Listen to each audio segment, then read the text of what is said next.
तो पूरे देश में तो कांग्रेस मुक्त देश हो ही रही है, लेकिन आज की ज्वाइनिंग की संख्या को देखकर, और संख्या ही नहीं, doctors, nursing staff, political party के लोग, ऐसा लग रहा था कि रीवा पूरी तरह से कांग्रेस मुक्त हो ही गया है, और वास्तव में होने की जरूरत भी है। कांग्रेस का मतलब, देश में कांग्रेस का मतलब क्या है, और कांग्रेस को लोग क्यों हटाना चाहते हैं, कांग्रेस से लोगों का मोहभंग क्यों हुआ है। आखिर 60 साल कांग्रेस ने देश में राज किया, लोगों की आशाएं थी, लोगों की आकांक्षाएं थी, देश आजाद हुआ, लोग चाहते थे कि हमारा देश तरक्की करेगा। और आज 2014 से पहले का भारत और 2014 के बाद का भारत, ये दो भारत आप बहुत अच्छे से देख सकते हैं, और आपको लग सकता है कि वास्तव में क्या था 2014 से पहले। 2014 से पहले परिवारवाद, एक ही परिवार की सत्ता, एक ही परिवार के दल, एक ही परिवार के लोग, और एक ही परिवार में सब कुछ आ जाए। ये मध्य प्रदेश में भी है। जितने भी राजनीतिक दल थे वो सब अपने बेटे, अपने बच्चे, अपनी बहू और अपने परिवार को कैसे बनाने, राजनीति में कैसे लेकर के आए, ये परिवारवाद था।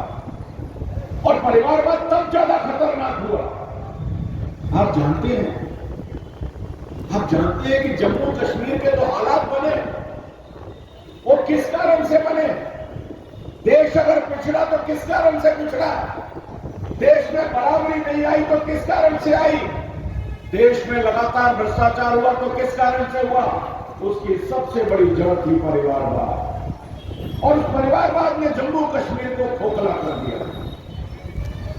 ये परिवारवाद के कारण लोगों ने देखा कि 60 साल से इस देश में जिसने राज किया, इस परिवारवाद को भी समाप्त करने की जरूरत है, और इसलिए रीवा से कांग्रेस को पूरी तरह से मुक्त कर दिया।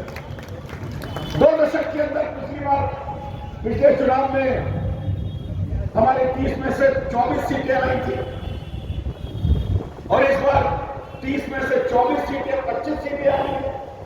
एक सीट बड़ी है, लेकिन जो रीवा की लोकसभा है वो कुछ मतों से हम रह गए हैं, लेकिन बिंद का मूड साफ है, बिंद का निर्णय साफ दिखाई दे रहा है, और बिंद की जो लहर है, बिंद की जो हवा है, वो पूरे देश में चलेगी, पूरा देश इसका साक्षी होगा।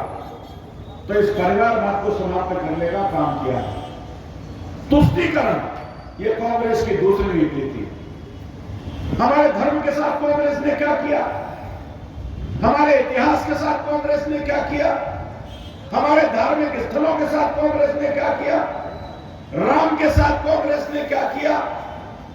आप लगातार तुष्टीकरण करने के लिए इस देश की जो प्रगति थी उससे आप समझौता करते रहे।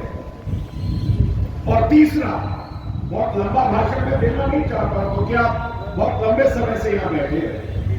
और तीसरा था इस देश को बर्बादी का सबसे बड़ा कारण भ्रष्टाचार। खून की तरह से भ्रष्टाचार इस देश के पूरे तंत्र में लगा हुआ था।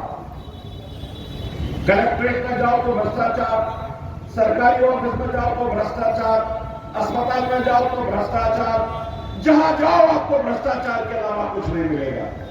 और तभी तो कांग्रेस के राजीव गांधी कहते थे कि हम केंद्र से 100 रुपए भेजते हैं, लेकिन 85 और 95 पैसे ही, या 85 रुपए हमारे आम आदमी के पास पहुंचते हैं। 2014 के बाद क्या परिवर्तन हुआ? 2014 के बाद, अच्छा, किसी भी सरकार की सबसे बड़ा ध्येय क्या होता है? किसी भी सरकार का सबसे बड़ा ध्येय है देश की आंतरिक और देश की बाह्य आतंक से देश को सुरक्षित रखना।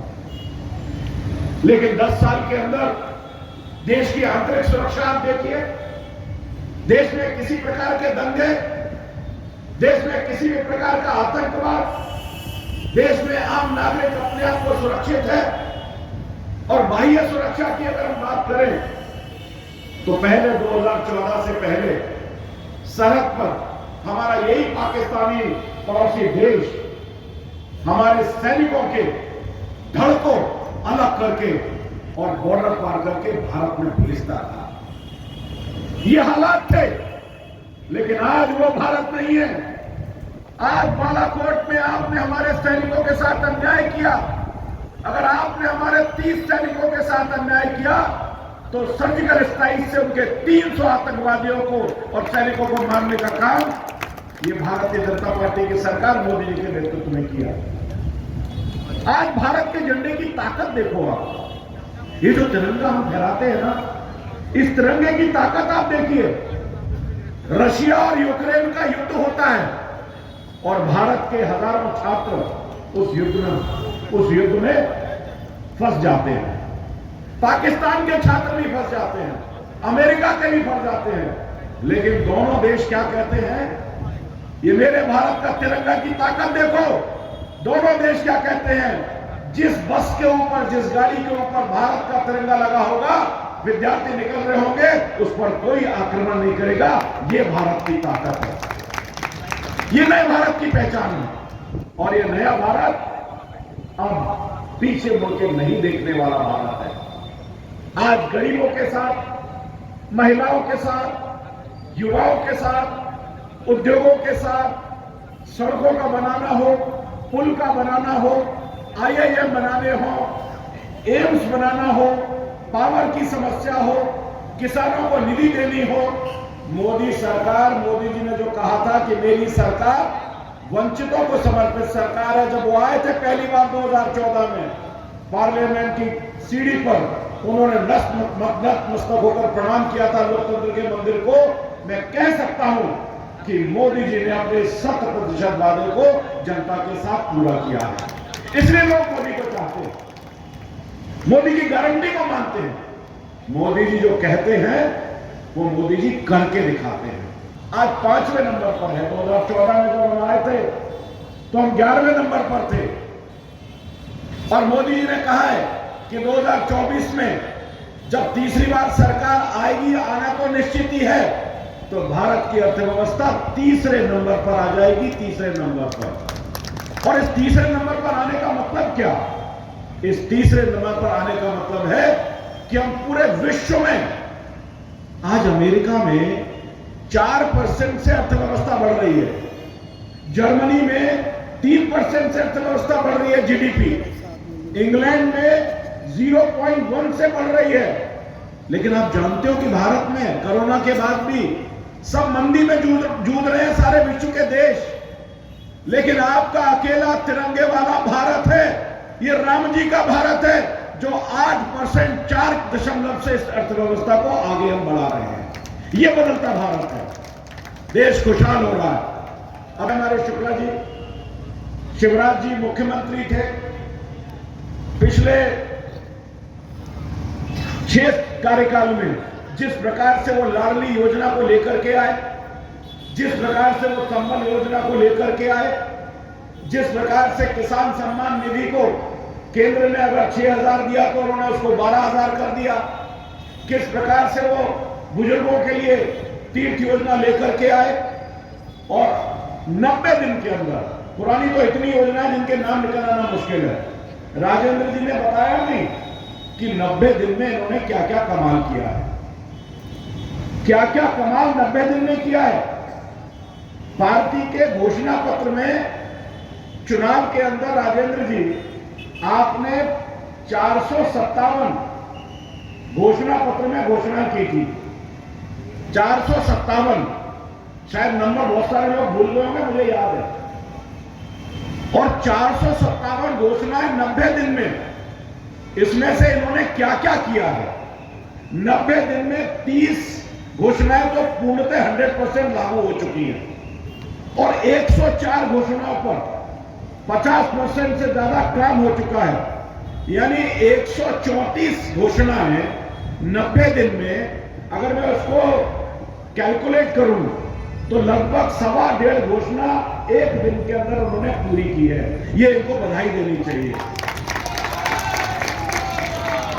और सुनिए उनमें घोषणा क्या है। हेलीकॉप्टर, हमारे मुख्यमंत्री थे यहाँ पर, उनके पास 2-2, 3-3, 4-4 हेलीकॉप्टर है।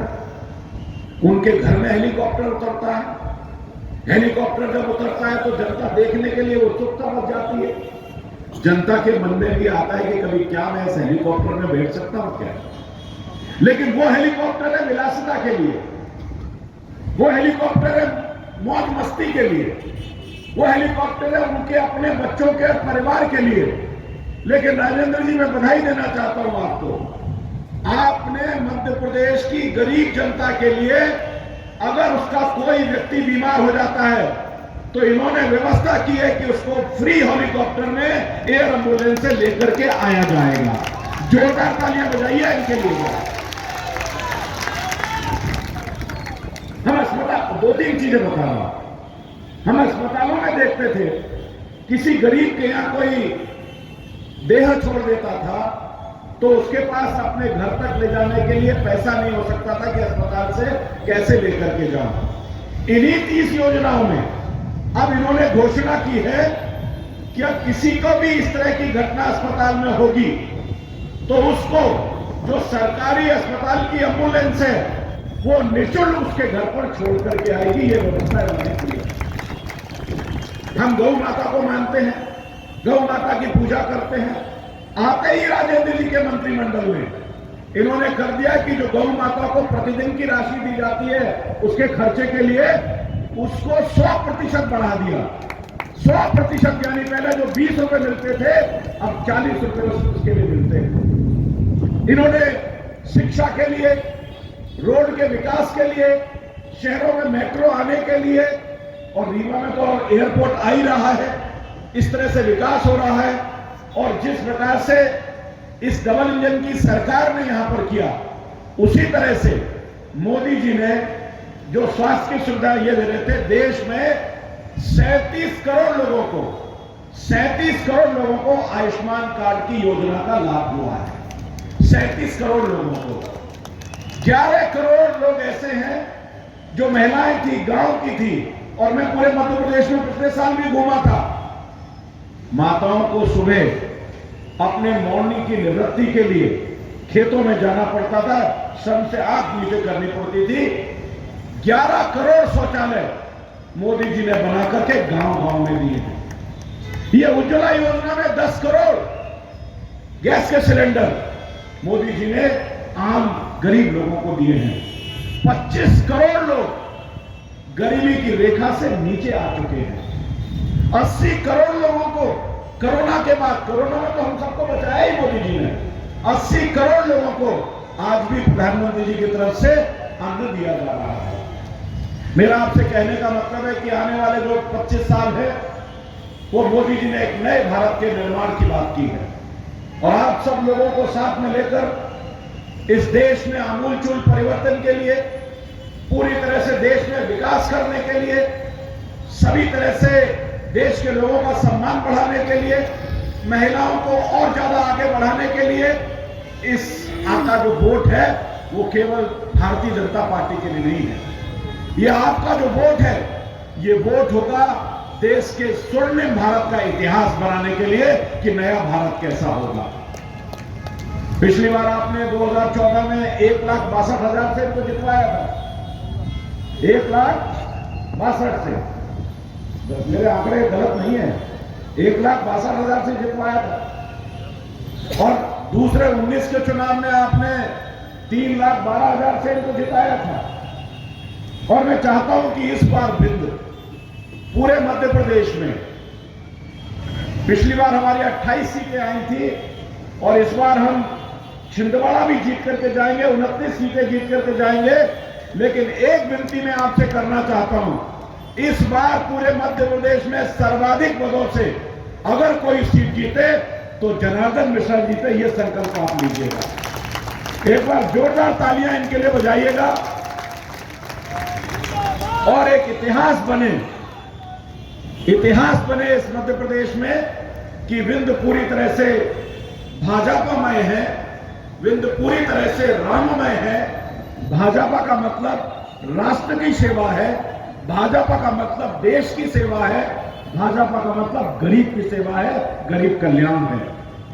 आपने मेरी बातों को बहुत ध्यान से सुना और मैं देख करके जिस प्रकार से आपने यहां पर ज्वाइनिंग कराई है, जिस प्रकार से यहां कार्यकर्ता यहां पर बैठे हैं, मैं हृदय से आपको हार्दिक शुभकामनाएं देना चाहता हूं कि आप शानदार तरीके से, एक जोरदार तरीके से इस चुनाव को लड़ेंगे और यह सारे सामने बैठे लोग ही जनार्दन मिश्रा हैं, ये मान करके चुनाव लड़ेंगे। मेरे साथ एक बार जोरदार नारा लगाइएगा कि फिर एक बार मोदी सरकार, फिर एक बार मोदी सरकार, दोनों हाथ उठाओ, फिर एक बार, अब की बार, जय श्री राम, जय जय श्री राम, भारत माता की, भारत माता की। धन्यवाद।